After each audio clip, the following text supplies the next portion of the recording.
Welcome in, whiskey freaks, to the Blind Tasting Podcast, your number one attitudinal bourbon destination. I'm your host, John Stark, and quite honestly, I'm fired up today for a number of reasons, namely that my new book is out on Amazon. But there's more to the episode today than me hawking my book. We're going to talk about all kinds of stuff, kids. And as always, we're going to focus on nothing but bourbon-y goodness because I've got all kinds of things to throw your way, and we might just learn something while we're at it. Today we delve into trouble at Wild Turkey. I'm going to give you a bourbon whiskey stock market update. I'm going to talk about band names and whiskeys too, everything from Steely Dan to Fighting Cock. Wait and see, folks. It'll make sense in just a few minutes. The new book, Whiskey Wisdom and Bourbon BS, Legends, Lies, and Untold Tales, is out on Amazon. And finally, I review the brand new strawberry kiwi flavored Mad Dog 2020. Yeah, no, I do not review Mad Dog today. I actually review something based on what you guys have requested. You voted for it. You asked for it. I review Ben Holladay Rickhouse Proof Straight Bourbon Whiskey at a whopping 123.3 proof. Woo, doggy! And I want to address something. You guys brought this up, and it's why I focus so hard on bourbon whiskey here. And well, that answer is, for me, it's real easy. That's my wheelhouse. It's my go-to. Now, don't get me wrong, I love ryes too, but you're going to get what kind of just naturally I gravitate to, I guess. And you know that I'm going to branch out some. I mean, we just talked about an Irish whiskey a couple weeks ago. But if you think I do focus on bourbon whiskey and rye, yeah, you're right. And I'm probably going to lean into that a lot, the bourbon and ryes. And I just want to be honest with you guys. Yeah, I'm going to touch on some Irish whiskeys. We might do some Scotch, but I've had plenty of Scotch whiskey. I'm not a huge fan of it. Irish whiskey, don't mind that. Japanese whiskey, don't mind that either. So we'll get into some of that other stuff too. But my wheelhouse, kind of the place I'm more comfortable with most of the time, is bourbon, whiskey, and rye. So just got to get that out of the way. So here's the deal, guys. They got bad news at Wild Turkey. Their sales are down a whopping 8%. Yeah, this is not good. And I'm going to touch on the U.S. stock market trends in whiskey here in just a few minutes, but I want to shine light on the Campari group. These are the cats that own Wild Turkey. I'm going to talk about them first. Now, these cats are over in Italy. And don't worry, I'm not about to go full Wall Street Journal on your ass. I've got no charts. I've got no suits. There's going to be no boredom, I hope, guys. But I do have to give you a little bit of backstory here. So Campari Group, and like I said, they're the folks behind Wild Turkey. They own Wilderness Trail now and a bunch of other boozy brands. And they're having a bit of a rocky run right now. Their stock is trading, and remember, they don't trade on the U.S. stock market. They trade in Italy, and their stock's been trading about 6.5 euros, which is about $7 in U.S. American dollars. And that's a decent bump above their 52-week low, which was $5.50. But still down a whopping 18% over the past year. The price to earnings ratio, is your head spinning yet? I wish I had our financial expert on here today. Their price to earnings ratio is sitting at 42 times. And that basically means investors are banking on big growth for Campari Group. So actually, even if the bourbon gods aren't currently cooperating, the company's overall market cap, that market cap or market capitalization, that's another big finance word. It's just a fancy way of saying, what would it cost to buy the entire company if you bought every share of outstanding stock at today's price? Campari's market cap, it's somewhere around 8.7 to 10.9 billion US American dollars. That's not small potatoes by any means. But here's where it gets more interesting and less boring, and where I relate it to what we're talking about today. Sales for Campari dipped over 4% in the first quarter of this year, and in the whiskey and rum category, they're down about 1% overall. But the worst news is that Wild Turkey specifically is down 8% in the United States. And that's not nothing, guys. And that's more than just a bruised beak. We've covered this before. It's really just a small part of a bigger bourbon story right now. There's too much supply. The tariffs are messing with some global sales. And maybe, just maybe, drinkers are starting to branch out from their usual suspects. We've talked about that before. We've talked about millennials. We've talked about ready to drink. We've talked about non-alcoholic beverages, which don't make a damn bit of sense to me, but clearly it means something to somebody. We've even talked about Manjaro and some of those drugs that are causing people to want to drink less on top of everything else. And when even a legacy brand here like Wild Turkey starts to kind of get wobbly, you know something is shifting. So Wild Turkey and Russell's Reserve, then we're just combining them for the sake of argument here. They saw an 8.1% drop in sales. And the folks at Campari say that's mostly because Wild Turkey isn't doing as well in the United States, which is obviously their main market. Now, that doesn't make sense to me. I don't get that. The Wild Turkey 101, we had the big anniversary last year. And then this year, just within the last few weeks, Wild Turkey has launched the 8-year Wild Turkey 101. They're doing other things too, but that most notably is the most recent thing they've done. And that came with great fanfare and with great reviews. Folks are really enjoying the 8-year. It's a little bit more than it used to be, but it's not out of control. So I don't understand that. But they're saying that drop, that 8.1% drop, basically canceled out a 7.5% sales increase in the rest of the world, most notably in Asia and the Asia Pacific region, where Wild Turkey's ready-to-drink products are very popular, especially in places like Australia, South Korea, and Japan. Now, Campari didn't say much about the U.S. sales slump. That was something I couldn't find a lot of information on, actually. I got the numbers, got some of the information, but specifics, not so much. The company did mention that the outlook for 2025 is more uncertain because of the entire world economy. I'll keep an eye on things and report back if I hear anything else, guys, but I think this is just part of the larger scene, the larger environment right now that we're seeing. I hope things don't stay this way for Wild Turkey and Campari, but there's a good chance that we've got a long way to go to turn this thing around. And that brings me to the health of our good friends at Brown-Forman and MGP Ingredients. Yeah, I'm going to do it real quick, guys. It interests me. I hopefully think it interests you guys, what's going on, because if these guys aren't healthy business-wise, then we may not see the innovation and special releases we could normally get. And before we go any deeper into the weeds here, let's hit on Brown-Forman and MGP real quick. Just give me 2 minutes, guys. Okay, full disclosure. First up is Brown-Forman. I do own some stock in them, and I own stock in MGP Ingredients for that matter. I'm not out here playing Warren Buffett, but I've got a little skin in the game. So it interests me. Like I said, hopefully you guys get something out of it too.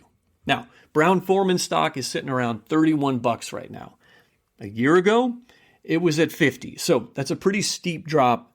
It's not great for Brown-Forman. And MGP, even rougher for these guys. Their stock is down to $28 right now. A year ago, they were at $92. So from 92 to 28. Yeah, I'm feeling that in the old portfolio, guys. So yeah, it's been a tough stretch for some of the biggest names in whiskey. But I want to kind of get an idea for what does that actually mean for us whiskey freaks. Couple things right now. Here's the possible fallout. It's going to affect whiskey and bourbon's price and availability. Basically, we're going to get squeezed in a couple ways, guys. Isn't this great?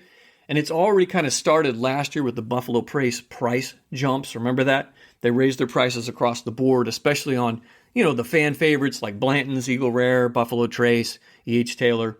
And retailers have, guess what? They passed those increases along to the tune of between 10 and 30% in the last 2 years. So we get to pay that, guys. Weller and Pappy Van Winkle, it's still madness, guys. The Pappy Van Winkle family of bourbons is basically impossible to find without paying crazy secondary market prices, way beyond MSRP. Weller's, the Wellers, owned by Buffalo Trace, they've also gotten more expensive and scarce.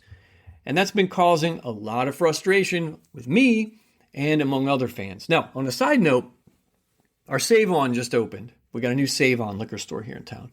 And they actually had quite a selection of Wellers. Their prices are more than they ought to be, but they're not highway robbery. It's more like you just kind of get carjacked, right? It's not the end of the world. And if you really needed them, you can go to the Save On here if you're really craving Weller's Antique or Full Proof or whatever. Anyway, side note, sorry, I got distracted. And with the creation of Weller 18 and Millennium, that might actually alleviate the surplus that I thought we were going to get for the whole Weller line. So to me, Weller 18 is actually bad news overall. That means they're burning off the older Weller, and that'll probably continue making it hard to find CYPB, Antique, 12-year. It's always something, right? And these companies are going to be chasing their margins. So many bourbon brands are going to release more limited editions, and we've seen some of that, more barrel-proof expressions, or some small batch bottlings at higher price points. They're looking to capture collectors and whiskey freaks like us who are willing to pay sometimes premium prices. Look at brands like Four Roses, the Four Roses limited edition single barrel, Elijah Craig, both their barrel-proof stuff and the 18-year-old version, and Wild Turkey. They've been active here too with that new 8-year whiskey I talked about. Check the price, guys. It's gone up for that one extra year of aging. And we're going to see shrinking bottle sizes. I've been talking about this for over a year. The shrinkflation, the shrinking of the bottles. Brands have quietly started cutting back on the size of their bottles, or they're knocking down the alcohol content to offset rising costs without jacking up the sticker price. And I haven't seen a lot of that. Honestly, I've actually seen more higher proof whiskeys, which is great. But you're basically getting less whiskey for the same money. And if you want specifics, I can give you specifics. Heaven's Hill Grain to Glass is now a 700 milliliter bottle. Maker's Mark Cellar Aged, also 700 milliliter. Woodford Reserve Double Oaked. It's not only expensive as hell, but it's 700 milliliters too. And Jack Daniel's has been dropping 700 milliliter bottles lately. And the list is going to go on and go on and go on. And what I think we're all going to get label blind. And what that means, with all this shrinkflation, they're changing the bottle size to 700 milliliters, and that's a normal in a lot of European countries and across the pond. But here it's not. It soon will be. We're all going to be label blind. We're all going to just start accepting 700 milliliters is the new normal. That means, that adds 10 to 15% to our price, right? But we're just going to accept it. That's just the way it's going to go. And I get it. The cats at Buffalo Trace, they need that extra million. I get it. I don't love it. It just is what it is. So for us bourbon lovers, this tough stretch for the big distillers means higher prices, fewer bottles of the whiskeys we want on the shelves, and a flood of premium limited editions to try to squeeze the most cash out of collectors and us enthusiasts. It's not great for your wallet, but I think that's where we're at. And I got to eat a little crow here, guys, because I'm not trying to talk out of both sides of my mouth. I was hoping we were headed for something different. But I think the writing's on the wall now. So if you see something at a decent price, grab it, because the road ahead might just get a little rougher. So in this current climate and whiskey downturn, we might also see big changes. And if a company is really hurting, it could sell out really and get bought up by a bigger corporation. And let's be honest, those bigger fish, they don't always care about quality the way we do. But here's what this doesn't mean. It doesn't mean the good whiskey is going away. These companies have huge warehouses full of aged whiskey, and that's a good thing. A couple of bad quarters, their stock price, that's not going to dry up the supply that's out there overnight. And it also doesn't mean smaller brands are doomed forever. Yeah, many of them source from MGP, but they're also blending smart. They're trying new stuff, and they're connecting directly with fans. And some of them are way more nimble than the big guys. And it definitely doesn't mean it's time to panic. Whiskey goes through ups and downs. So yeah, if the big players stumble, like we see them doing, we might feel it in the wallet for a little bit here, or we might see fewer cool bottles on the shelf. But the whiskey world is big, and there are still plenty of barrels aging and plenty of new players ready to shake things up. As for me, I'm not bailing. Call it smart, call it stupid. I'm sticking with them. I know I told you I've got some skin in the game here. But I'm thinking long term. We're going to be fine. But in the short term, you better buckle up. So I was at a family get-together last weekend, I guess it was last weekend. You know, mom, sisters, brothers, the usual crew. And yeah, I'm basically the family DJ. Pretty much always the DJ. So I was jamming most of the day. And I was jamming to yacht rock. Yeah, yacht rock. I know, I don't roll your eyes. That's just what I enjoy at this point in my life. And here's how the whole yacht rock thing happened. Little backstory for you. Back during the chaos of 2020. Remember that mess? When we were all wearing ridiculous masks and wandering Walmart aisles like zombies, stuck inside away from sunlight and fresh air, you know, the things we really needed? That whole thing was a bunch of bullshit. But believe it or not, a couple of good things came out of it.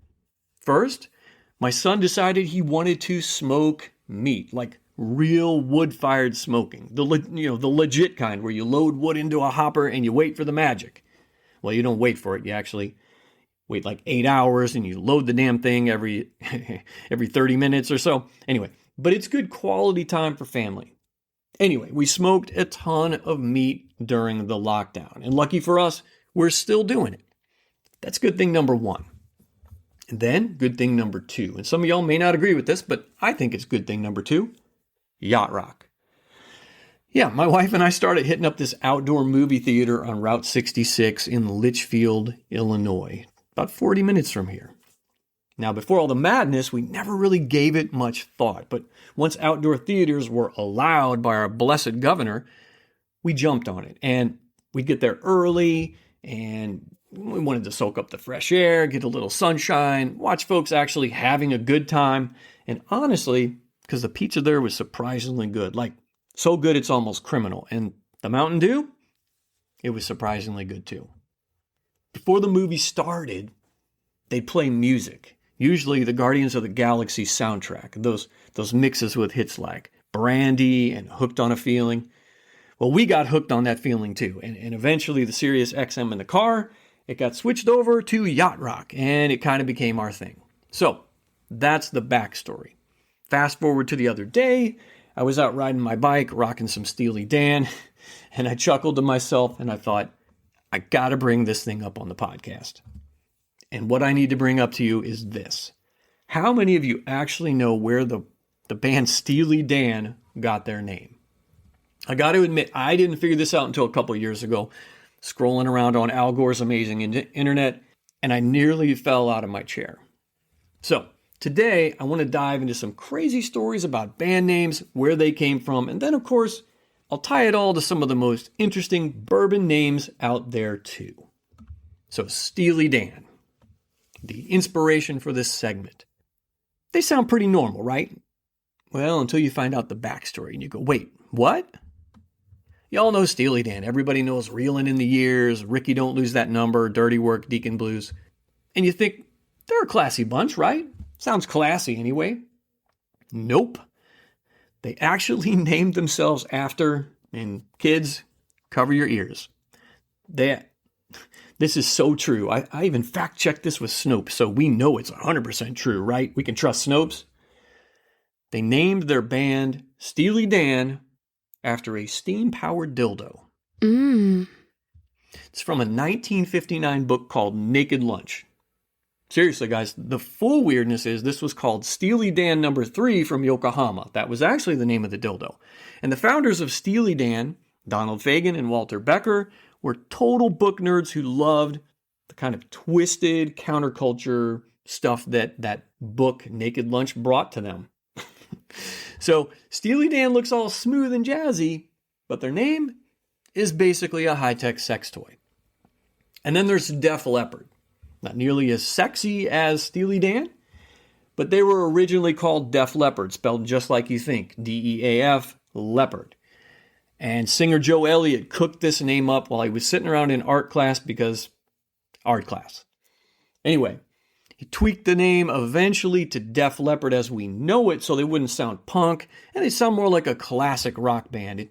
It's basically them trying to be Led Zeppelin light, because if you know the history on that, Zeppelin did the same misspelling trick. And honestly, it's like every craft bourbon brand today trying to add extra vowels or drop letters to sound edgy. I mean, think about it. Nulu, Stellum, FEW Spirits. And I want to hit you with a couple quick bonus band names origins for your trivia stash. I'm going to run through these real quick. Pink Floyd. Everybody knows Pink Floyd. It's simply a mashup of two old blues dudes, Pink Anderson and Floyd Council. The Rolling Stones. Named after a Muddy Waters song, Rolling Stone. They wanted to show their blues creds. I learned something today, guys. I did not know that about the Rolling Stones. AC/DC. The term AC/DC was found on a sewing machine plug, and it stands for alternating current, direct current. They thought it matched their high voltage jams, and it does, but they also didn't know it was slang for what would later become the LGBTQIA movement down the road. Now that leads me into bourbon names, and some of these are just as nuts as the band stories. And I'm going to start with everybody's favorite, Fighting Cock Bourbon. It's marketed as the bad boy of bourbon. It's 103 proof, and it's basically bourbon's version of a bar fight. I reviewed this one last year. Go back and listen to it. Wasn't a great episode, I'm going to be honest with you, but go back, listen to it. Fighting Cock Bourbon. Old Blowhard Whiskey. It's from Diageo's Orphan Barrel series. I don't know if you guys remember that. This 26-year-old bourbon's name is, it's a cheeky nod to a grumpy old man telling a story. Think of that weird dude at the end of the bar that just doesn't seem quite right. Old Blowhard. It's perfect to sip while telling tall tales that nobody believes. And naturally, we haven't gotten enough cock here. We got to throw in chicken cock. This brand's been around since the 1800s. I've talked in depth about this several months ago, back in Cocktober. Chicken cock was smuggled into speakeasies during Prohibition, and they were hidden in tin cans, and that's where you see the high-end chicken cock sold in tin cans if you see it on the shelf at the liquor store. Pappy Van Winkle's Family Reserve. A lot of people don't know it was named after Julian Pappy Van Winkle Sr., and he was a whiskey salesman turned distiller legend. Family Reserve didn't really mean much at first. It just sounded fancy, so he used it. Now it's the holy grail of bourbon, and the name makes people go batshit crazy. And the last one is Larceny. Everybody knows Larceny, that 92 proof, and then you know the Larceny barrel proof. It's named after a treasury agent who supposedly borrowed barrels from bonded warehouses for himself. Heaven Hill owns both brands, Larceny and Old Fitzgerald, so it's basically an inside joke to them on their labels. So the next time you're sipping bourbon or you're cranking some AC/DC, maybe vibing with a little Steely Dan, just remember, those names, half the time they're twisted, clever, and weirdly genius, and the other half, they're just straight up ridiculous, or maybe even a little sexy. Depends on how many pours you've had, I guess. Hey guys, I've got a big announcement, and I'm pretty excited about it. Wanted to tell you about it today here on the pod. And what is that big announcement? Well, I wrote a book. Yeah, me. Like an actual book with pages. Well, okay, digital pages. It's called Whiskey Wisdom and Bourbon BS. Barrel Strength Legends, Lies, and Untold Tales. And no, it's not just one story, it's dozens. It's dozens of weird and wild historical truths, maybe true, probably some ridiculous whiskey tales.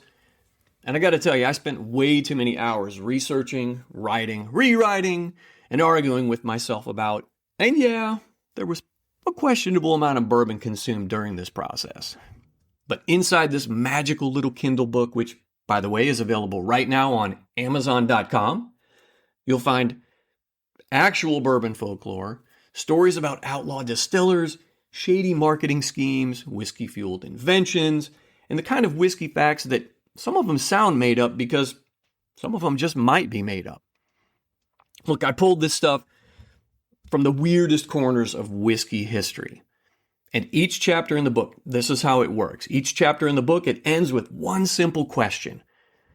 Is this whiskey wisdom or is it BS? And you can be the judge. Now, personally, I think it's best enjoyed with the pour you're about to either keep or collect. But either way, there's no judgment here, kids. Just stories, sips, and a whole lot of whiskey-fueled fun. And the best part? It's cheap. Yeah, I figure, why charge a ridiculous amount for it, right? Now, this book's been a labor of love for me, and I actually had a blast cranking this thing out. But don't get me wrong, there was plenty of gnashing of teeth, headaches, and even a good amount of laughs putting this book together. Anyway, you gotta go grab a copy. Like I said, it's on Kindle over at Amazon.com. We all know where that is. And you're gonna find the link in the show notes here for this episode, or just search my name on Amazon, John Stark, Starck. Or you can search the book title, Whiskey Wisdom and Bourbon BS, Barrel Strength Legends, Lies, and Untold Tales. Guys, it's just $10. That's it. For the price of one sad pour at the airport bar, or a whole crappy bottle of Benchmark Old No. 8, which, by the way, you'll get absolutely zero enjoyment out of. Pro tip, you get a whole damn book full of whiskey-fueled chaos. My kind of chaos, our kind of chaos here on the pod, right? And hey, if you grab a copy today, there's a chance my wife won't leave me, and I might just get to keep making more podcast episodes for all y'all whiskey freaks. It's a win-win, right? Whiskey Wisdom and Bourbon BS, Barrel Strength, Legends, Lies, and Untold Tales. Operators are standing by. Yeah, operators are not standing by, but Amazon will take your money. And I forgot to say, you can read the book on your Kindle device. And you don't have to have a Kindle device. Even without a Kindle, you can read the book. You don't need a Kindle. Let me say that again. Just download the free Kindle app. It works on iPhone, iPad, Android phones, tablets, Google devices like Pixel phones, Chromebooks. If you download the Kindle app from the Apple Store or the Google Play Store, you can have the Kindle app anywhere. Or you can even read it straight from your web browser on your computer at Amazon.com. So log in with your Amazon account and boom, your book is right there. Okay, well, it's there right after you pay for it. So you got options. There's no excuses, guys. Do it now. But seriously, guys, it means a lot to me. Like I said, this was a labor of love. I had a great time doing it. I want to share it with you, but I want to keep doing the podcast too. So if you do snag a book, here's what you do. You plop down on the patio, you light up a cigar, or you don't. Look, I'm not your mom. You pour yourself something good, have a few laughs along the way, and who knows, you might, I said you might, even learn something.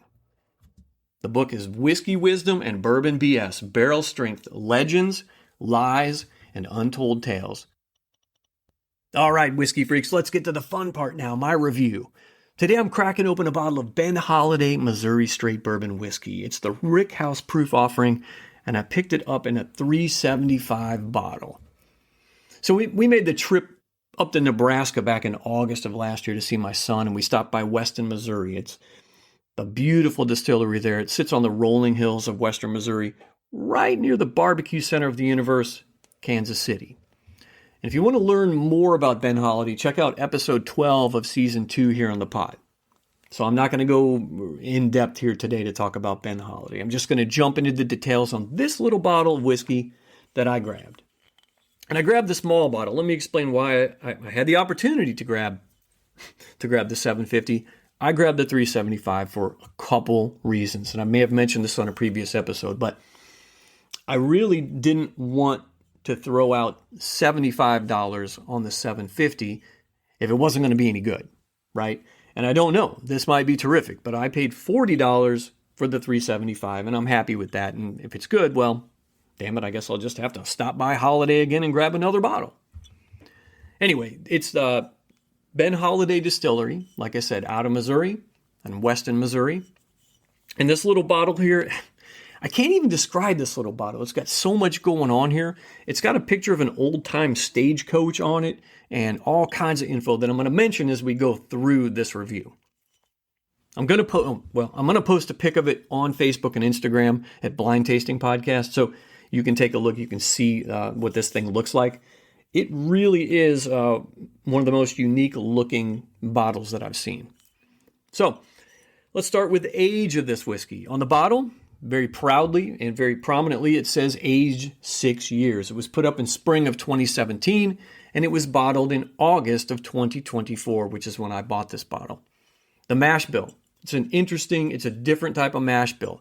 It's 73 corn, and it's 15% soft red winter wheat. That's one of their specialties. They use the soft red winter wheat for their offerings. And it just has 12% malted barley in the mash bill. This thing is a whopping 123.3 proof, and this is not for the faint of heart, kids. So, examining the bottle just a bit more, the bottle tells us all kinds of information that we don't really need. It tells us like the rickhouse on the floor. I'm really not sure I care about all that, but for dexterity, I'm going to tell you guys. It says that 55% of what's in this bottle came from floor 5, and 45% came from floor 4 in warehouse C. So if that means something to somebody, great. It doesn't mean anything to me. It also says that it was aged in new charred oak barrels. That does mean something to me. Today I'm tasting with Glencairn glass, my favorite limestone branch Glencairn actually. So let me crack this bottle open.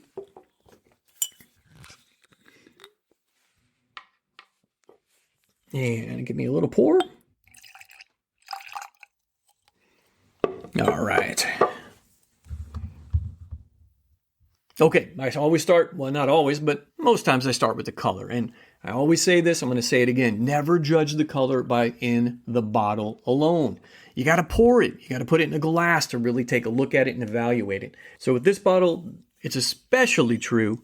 You don't want to try to gauge the color through the bottle because it has a great big label on the front of this thing. So anyway, I always say that. And that's why I said it today. And I'm also going to say that you also know that the color will sometimes give you an idea of the breadth of flavors you're about to receive in your mouth. In my opinion, the darker the hue of the whiskey in your glass, which is why we put it in the glass, the deeper the flavors. And it's not always true. It is sometimes. It is most of the time. It's worth noting, and I'm going to talk about it every single time. So the color on this stuff is like, wow, this stuff looks awesome, actually. I know that looks awesome doesn't really translate through the podcast, so let me explain it here.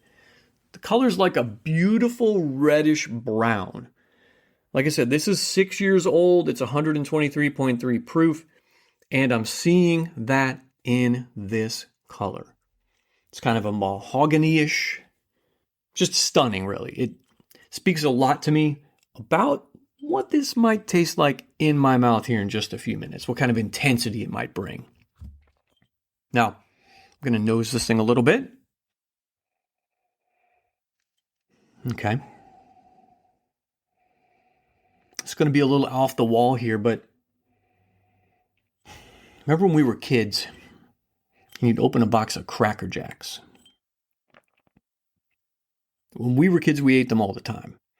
And I think they still exist out there. I haven't seen them for a long time. I haven't really looked for them. But if you remember, when you crack that, you peel that cardboard lid open on that box of Cracker Jacks, the smell, it's unforgettable. Think of that. It's like a mix of warm, sweet, caramelized popcorn with a buttery toffee-like aroma. There's a subtle hint of something in here, something sweet. I don't know if it's molasses. It's a little roasted corn.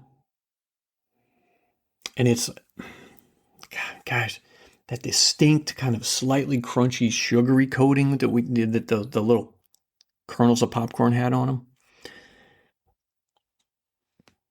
Makes me think of like a carnival or an old school movie theater snack bar. I'm also getting a bit of fruit here, like red apples, maybe a touch of strawberry. And I mentioned a box of Cracker Jacks. And okay, sometimes you got a little mustiness out of that box of Cracker Jacks. If you think back to being a kid, you peel that cardboard. First of all, you're looking for the little surprise in there, right? But you peel that cardboard lid off in the box of Cracker Jacks, and there's ever so slightly a bit of like dusty corn on the nose. Now remember, this is a 73% corn mash, so I can see that here. And honestly, for the high proof point, it's over 123. This is not kicking back at me, at least initially, off the nose out of this glass, out of this Glencairn. I'm getting almost, I'm swishing it, I'm swirling it, and I'm getting almost zero alcohol. Yeah, I know, guys, it's ethanol. Don't be a dick. The alcohol, the ethanol, whatever, it's not kicking hard. And to me, that's a good sign. Honestly, this is one of the best noses I've had in a long time. I think back to a little book that I got last year. Fantastic nose. I feel the same way about this one. It's so good. And it's the kind of aroma that just kind of screams at you to sip it and enjoy it. So guess what? I'm going to sip it. Hang with me here. Woo! This is hot, folks. Dang, that 123 is popping on the palate. Boy, there's not much hitting on the nose. I'm nosing it here too, but Jesus, it kicks hard on the sip. Okay, I'm going to need several sips of this one to sort out the tasting notes. Bear with me here. This is not going to be easy. Let me get another sip, a small sip.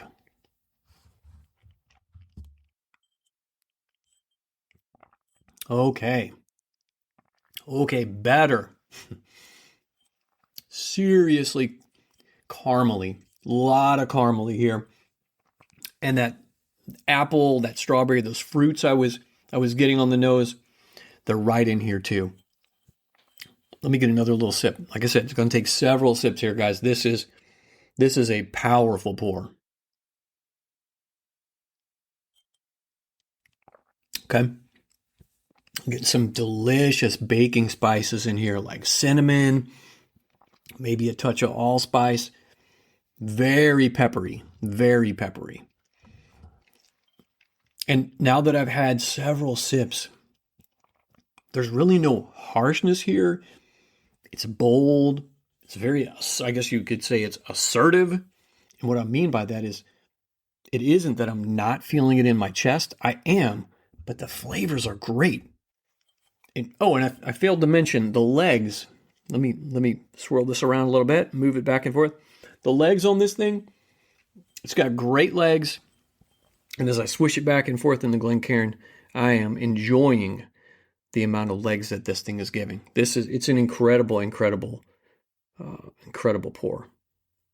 Not to give away my verdict. Let me get another sip, guys. Yeah, there's no doubt. I'm getting a lingering heat here. Maybe a little bit of cinnamon. And like I said, it's very peppery. That peppery note in here too. But the sweetness completely balances this kind of spicy kind of oakiness here that I'm getting here on the back end. So you're probably wondering at this point, what's the verdict? Well, I'll have the answer right after the money spot. Are you looking to update your bar or man cave with some great photographs or wall art? Head over to Etsy at famousdocs.etsy.com and pick up some fantastic prohibition, bourbon, whiskey, and gangster-related photographs and wall art. Okay, guys, you got to check this stuff out. They've also got fantastic photos, posters of Al Capone, John Dillinger, Bonnie and Clyde, all kinds of cool stuff over there. And I almost forgot, they've got Wild West photos over there too. If you're looking for Wyatt Earp or Doc Holliday, Jesse James, all that stuff. If you purchase 4 or more items at one time, you'll get 20% off your entire order for a limited time, guys. That's famousdocs.etsy.com, famousdocs.etsy.com. So, on Blind Tasting Podcast, we have 3 verdict options. But first, I'm going to get another sip of this whiskey. Are we going to keep it, collect it, or cull it? To keep it means to proudly display it in your liquor cabinet or bar. This stuff is good for a pour anytime, but there's really no need to stock up on it since it's always available. Collect it. Grab another bottle or maybe 2 since you find it so damn delicious, or it just may not be easy to get your hands on. Lastly, cull it. Use it to loosen rusty bolts or sanitize a dirty toilet. In the case of Ben Holladay Rickhouse Proof, I say, keep it. Look, kids, it's hot on that first sip. Real hot. But after the 3rd sip or the 4th sip or so, it really smooths out and it's just a really well-rounded pour. If you're a wuss, maybe give it a pass. But if you're a real man or just someone who likes to pretend to be a real man, this stuff is right up your alley. Look, this Ben Holladay soft red wheat Rickhouse proof packs a solid punch. And that higher proof point really brings out the flavors, but it doesn't hit you over the head. Now, it did off the first sip. I'm going to be honest with you. But if you're into bold, wheated bourbons that still keep things balanced, this one is definitely worth a look. Now, I mentioned I paid $40 for the $375. I would do it again all day, every day. In fact, I wish I would have paid $75 and gotten the $750. Too bad, so sad, right? Look, if you're new to whiskey, I'd probably shy away from this bad boy unless what you could do is you could start with some lower proofers, like if you're having a tasting or just sitting at your house or whatever, maybe start with some Weller's 90 or Evan Williams Bottled in Bond and work your way up as you taste. That might be a good way to do it. But this is special. And if you got a curious palate, I think you're going to be pleased. Well, remember this. The good folks at Still Austin, and I know this is a previous episode too, but I'm thinking about them as I talk, and I know this isn't about Still Austin today, but they say all the time at Still Austin, their credo, it's basically that good whiskey isn't just a Kentucky thing. And honestly, that's making me think about this Missouri whiskey here. I think this Missouri whiskey is something we're going to have to start paying a lot more attention to, especially if Ben Holladay keeps putting out quality stuff like this. All right, that's all I got for today, Whiskey Freaks. Don't forget to smash that subscribe button on Apple, YouTube, iHeart, Spotify, wherever you're vibing. Don't sleep on it, because you never know when I'm going to drop some fire whiskey news. That's what the cool kids say. They say fire. Or I might drop a review that you just got to have. So go ahead, hit those buttons on your life-controlling gadgets like your next pour depends on it. Do it! Last but not least, I got to give a shout out to the farmers, the distillery production guys and gals, the warehouse workers, the bottlers, and the truck drivers. They make it happen, guys. So cheers to all of them.